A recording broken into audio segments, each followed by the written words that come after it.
Hi, Sacred Souls. Welcome back to Sacred Sensuality, where intimacy becomes the embodiment of divine love. This is episode 2 of my intimacy series. So before we begin, I want to offer a simple but very compassionate disclaimer to everyone listening to this educational piece, okay? This series, it's not intended to encourage you to place blame on yourself, your parents, your caregivers, your partners, or anyone else with whom you have shared an intimate relationship or relational dynamic. Blame is not the purpose of the information that I provide throughout this series.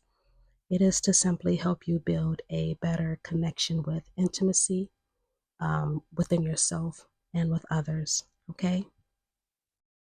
So before we continue, I want you to take the next 5 to 10 seconds and grant humanity, all of them, good, bad, complicated, imperfect humanity, to the people you have entrusted with intimacy throughout your life, okay?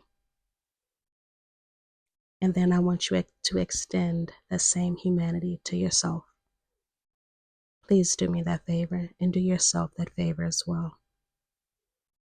By doing this, I want you to understand that this does not mean we are excusing harm. It doesn't mean that something didn't hurt you. And it definitely doesn't mean that accountability is no longer necessary. It just means that we are recognizing human beings as being complicated, which of course we all are. We live in a world that teaches us to detach from ourselves, suppress our emotions, and disconnect from one another. There's so many people that enter relationships working with only the emotional and relational tools that they've been given. Some were only taught how to communicate. Some were taught how to survive. Some were taught how to repair. Some were taught how to disappear. But most of us are carrying a mixture of all of it. So, as you and I explore intimacy, attachment styles, and human behavior, I want you to approach this conversation with curiosity instead of condemnation, okay? Because understanding where something came from does not mean we have to continue it. What we want to do is not become a part of the problem. Now, in our first discussion, we explored intimacy as something that begins developing long before our first romantic relationship, right? Today, I want to go deeper. Did you know that before you could speak, you were already communicating? Before you could say, I'm scared, you cried. Before you could say, I need you, you reached. Before you could say, I feel safe with you, your body was learning to relax in someone's presence. And before you could explain what trust meant, you were already experiencing patterns of connection, response, comfort, and care. Your first language wasn't English, it wasn't Spanish, and it wasn't French.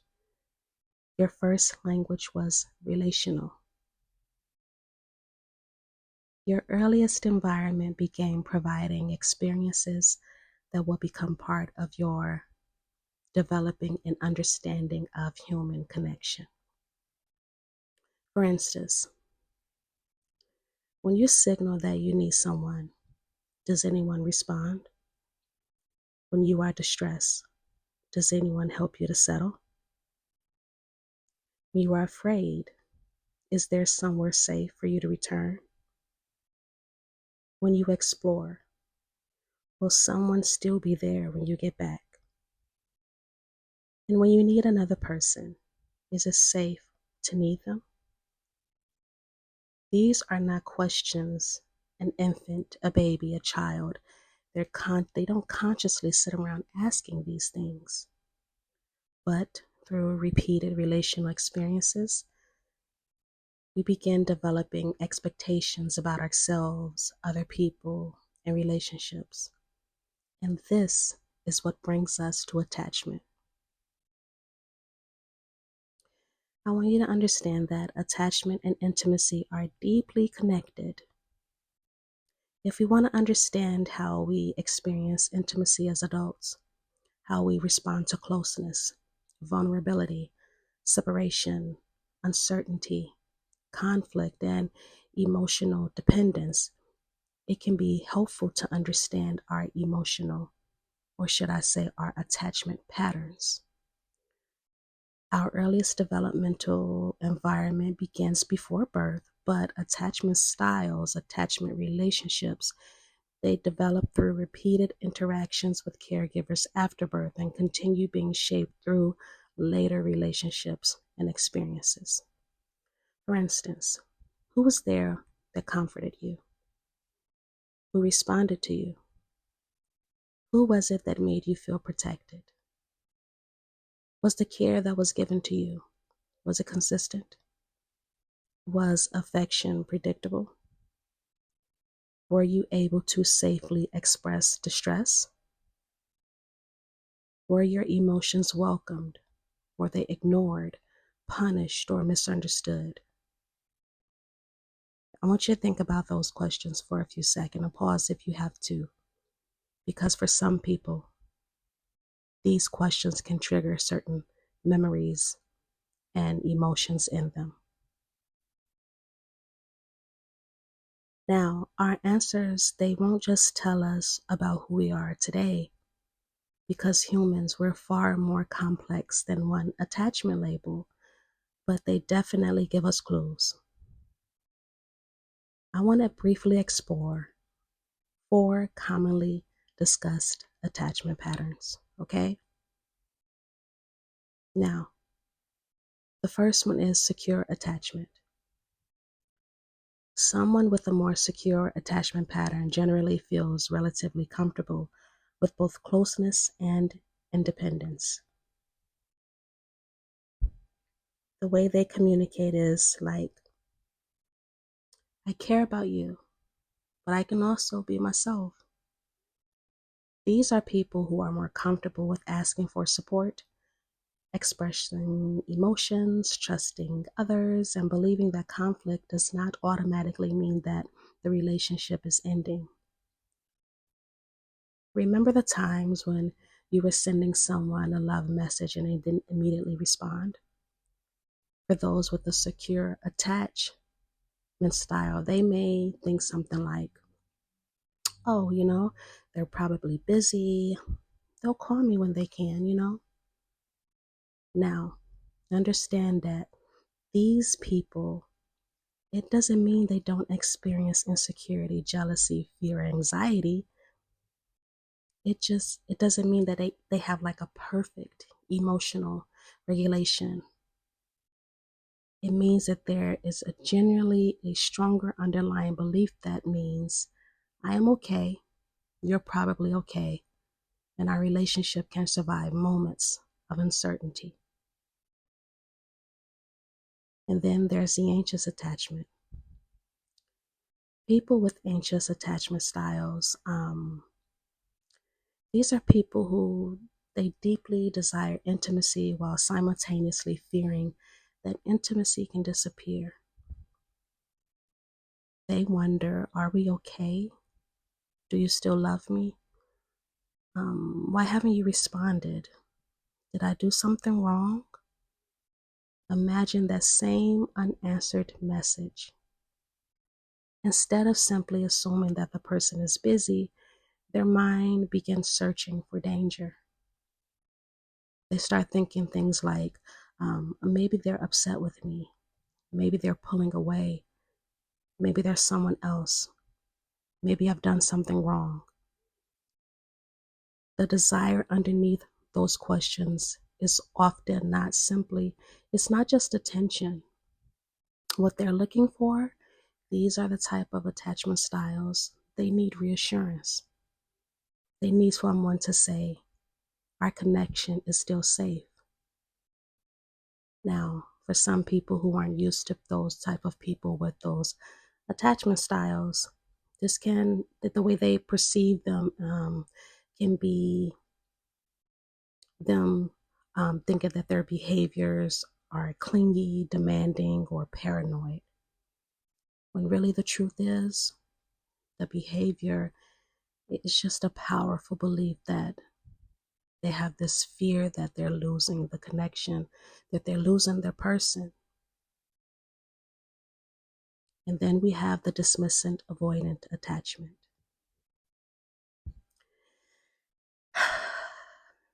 This one is a little personal for me. A person with a more dismissive, avoidant pattern may prioritize independence and emotional self-sufficiency. They have an internal philosophy. It sounds something like, I'll handle it myself. I don't need anyone. Why talk about it? I'm fine. Once again, this doesn't mean that these people with this attachment style, that they don't have feelings. What it means is that they have learned that depending heavily on others or revealing too much of themselves does not feel safe, useful, or comfortable. So what do instead? They calculate what they reveal. They avoid asking for help. They keep deeply personal information extremely private. And sometimes they can mistake emotional distance for emotional strength. And then we have the fearful, avoidant, or the disorganized attachment style. These are people whose patterns can contain, they're like a mix of a contradiction, right? So they have this, I want intimacy, but also intimacy scares me. These are people who move towards connection and then retreat when the relationships becomes like emotionally vulnerable. These are people who deeply desire to be understood while simultaneously fearing what could happen if someone truly knows them. They have a real fear of being seen. In some relationships, they may listen comfortably while another person shares deeply about their struggle or about their struggles or just revealing themselves, right? In other situations, they may share something vulnerable and then quickly emotionally withdraw afterwards because being seen suddenly, it just feels so frightening to them. Their patterns are something like, come closer, but not too close. That's close enough. Stay right there. And then they'll say something like, but why did you move away? This can make intimacy confusing for another person because the desire for connection and the fear of connection, they exist at the same time. And honestly, it confuses them too. Now, I want to introduce you to another layer of this, okay? Intimacy can help create safety, but relational intimacy, it asks something deeper. Can you hold space for the intimate parts of another human being? I want to use a family as an example, okay? Let's say that you grew up in a close-knit household. You and your siblings, you guys talk about almost everything. One day you tell your sister something deeply personal. You trusted her with it. Later you discover that she told your brother. Now, your brother doesn't necessarily expose your secret to anyone else, but occasionally, what does he do? Typically what some brothers do, they tease you about it, right? How do you feel? Maybe you laugh. Maybe you think, whatever, we're just family, it happens. Maybe you're embarrassed, but then you eventually move on. Or maybe something changes. You still love your sister. You still trust her in many ways. You still consider her close. You and her together. You still consider her close despite the fact that she told your secret to someone else. However, the next time something deeply personal happens, there's a small thought that creeps. It could say something like, should I tell her this? Has it ever happened to you? I know for me it has. Now, I want us to reverse the situation. Imagine you were never close to your family. You rarely shared anything personal, but one day you were overwhelmed and you needed someone to vent to. And you took a chance. You told your sister something very private, and then she told your brother. The same event occurred, but emotionally, it may not feel like the same experience at all, because this time you may think, this is exactly why I don't tell anyone anything. How many times can you say you've heard that, or you've said that yourself? Because I know for me, it was one too many times. But do you see the difference? The event is the same. The relational history is different. And therefore, the meaning we assign to the event, it's completely different. Regardless of whether the family is close or distant, something involving trust, vulnerability, and relational safety has occurred. You may consciously say, well, it's not a big deal. But the next time you consider revealing something vulnerable, that experience has become a part of the information your mind uses to decide, is this person safe? Are they safe for the parts of me? That's what's called relational intimacy. It's not simply, do I love you? It's also, what parts of myself have I learned are safe to place in your hands? Now, I want us to return to our sibling example and look at how different people might respond with attachment styles. I want to emphasize something. We're using the word might, how they might respond, because everyone, we're human, we're complex, and we have different ways of communicating. Let's understand something first. Attachment styles are simply patterns. They're not personality prisons. Two securely attached people can react completely different to the same betrayal. This is how a secure person might take that in that family relational dynamic. A secure person might laugh the situation off, or they might say, hey, I told you that privately, please don't do that again.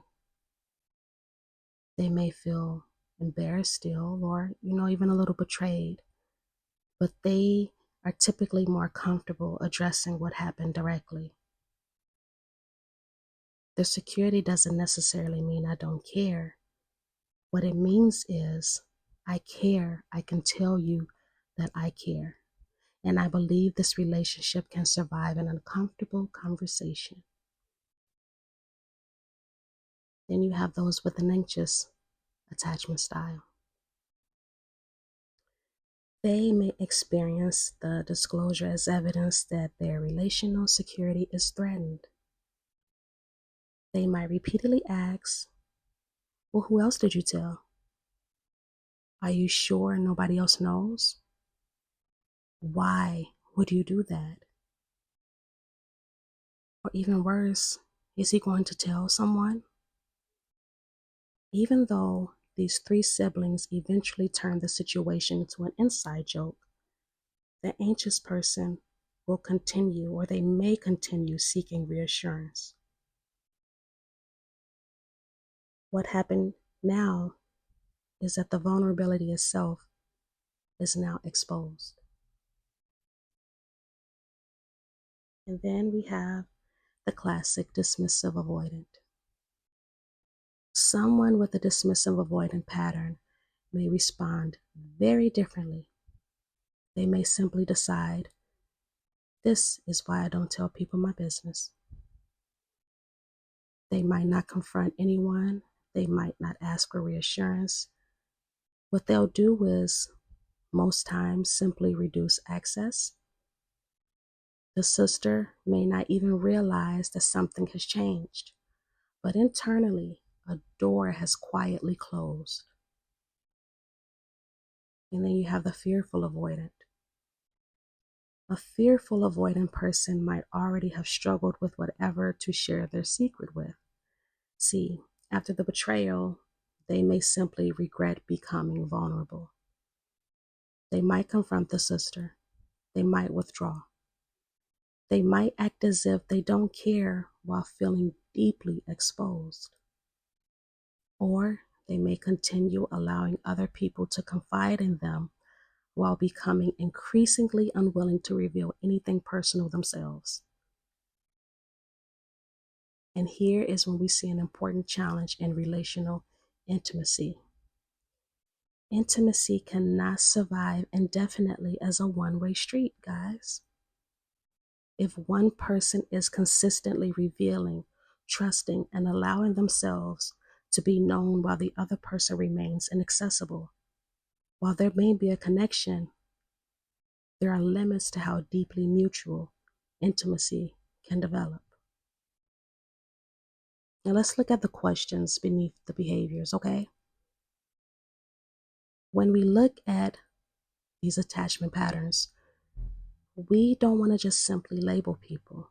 That's not what we do here, not as sacred sensuality.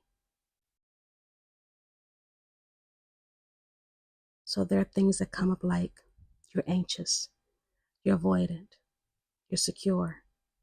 That's not the purpose. I want us to become curious about the questions underneath the behavior. The anxious person may be asking, are we still connected? The dismissive person may be asking, is it safe to need you? The fearful person may be asking, can I let you close without getting hurt? And the secure person may be operating from, whatever happens, I trust myself to respond.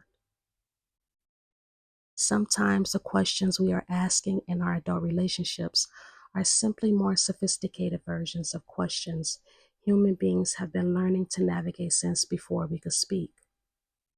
Questions like, when I need you, will you come? When I hurt, will you comfort me? When I reach for you, will you reach back? When I am difficult, am I still worthy of your care? Can I need another person without losing myself? And perhaps the most intimate questions of them all.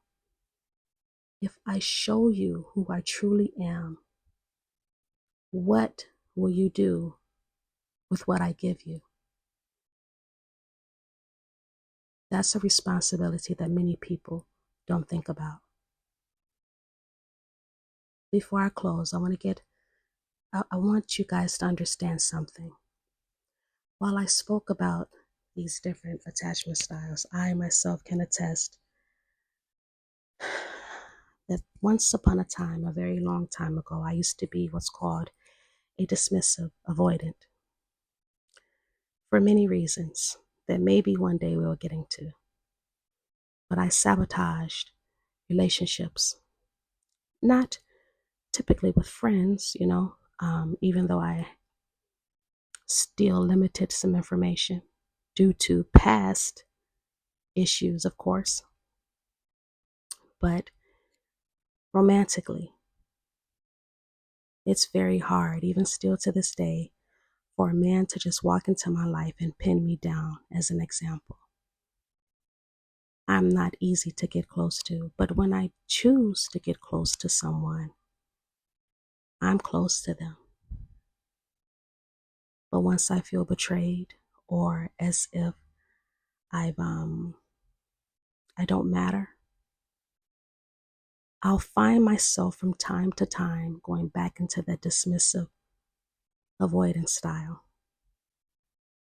But because I have mostly healed, noticed, I said mostly, because healing is not linear. What I've decided to do is to choose to behave in a more healthy type of way. But then I realized as I've gotten older, because I am an older woman,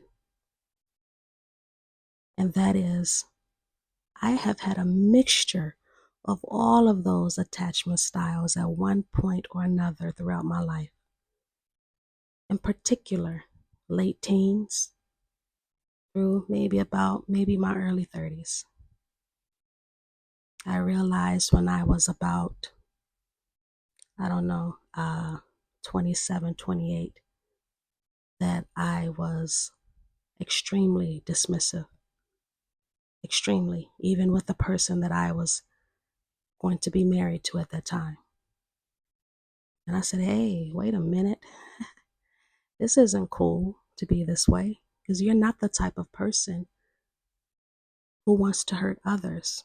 So this is where I want you guys to understand that some of you guys may be dealing with people who have those dismissive avoidant or fearful avoidant type of traits to them. They have feelings. Understand that. We don't label people as narcissists here. I am not a licensed clinical behavioral health therapist.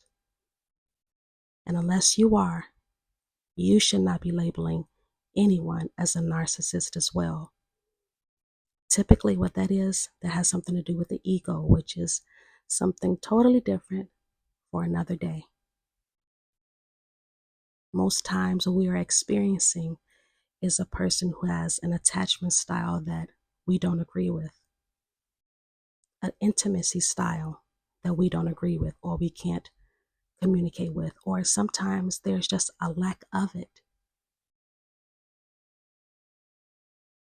I'm bringing this up because intimacy has become such a huge part of my life, and it has helped me build a stronger relationship with myself and with others. And I'm noticing something when I read these cards for people. There's a lack of real intimacy. There's a lack of expressing oneself. There's a lack of trust. There's a lack of people wanting or needing to change, or being confronted with change and literally don't have the tools and don't know how.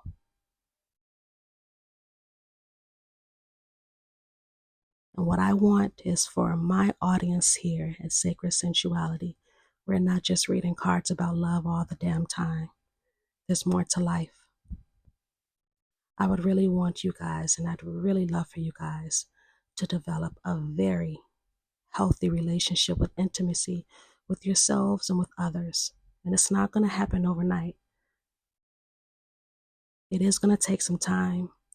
It's going to take some work. You just have to be willing to put in for it. Okay?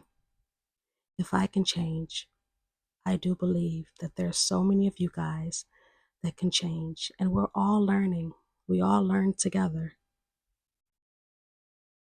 When I read the cards, I want to see you guys have good love, especially if you know you deserve good love and you've been through hell. It is high time. There is no excuse in today's world that we should not be receiving and giving good, genuine love, especially romantically. But we all have to understand that there are patterns, there are things that happened before we learn how to give those things. Okay? I want to close by asking you this. Have you ever experienced some of these traits in yourself or in someone you've shared intimacy with? I would really love to hear from you. I'd really love for you to tell me in the comments which patterns you recognize. We're not diagnosing people, but we are using this as an opportunity for reflection. Tell us, how did those patterns affect the intimacy between you? Did they bring you closer? Did they create distance? Did they teach you something about yourself?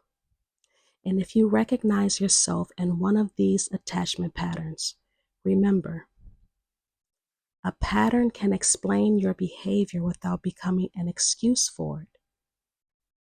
You may not have chosen your first teachers of intimacy, but as an adult, you can choose what you continue practicing. In our next discussion, I want to go deeper into attachment styles and explore what happens when these different patterns meet inside of romantic relationships. Because sometimes the question isn't simply, do these two people love each other? The real question is, do they know how to safely receive the love the other person is trying to give? Before I close, I want to leave you guys with a sacred blessing. May you have compassion for the parts of yourself that learned to survive before they learned how to feel safe. May you recognize the relationships that honor your vulnerability and have the courage to create boundaries where your trust is not held with nothingness, it's held with care. May you learn that intimacy does not require you to abandon yourself in order to remain connected to another. And may every sacred soul listening continue becoming a safer home for themselves and a sacred place for the hearts they are privileged to hold. Until we meet again, you sweet sacred souls, be blessed. Thank you so much for listening. Please like, share, subscribe, comment, all of that good stuff. And I'll talk to you guys later. Bye.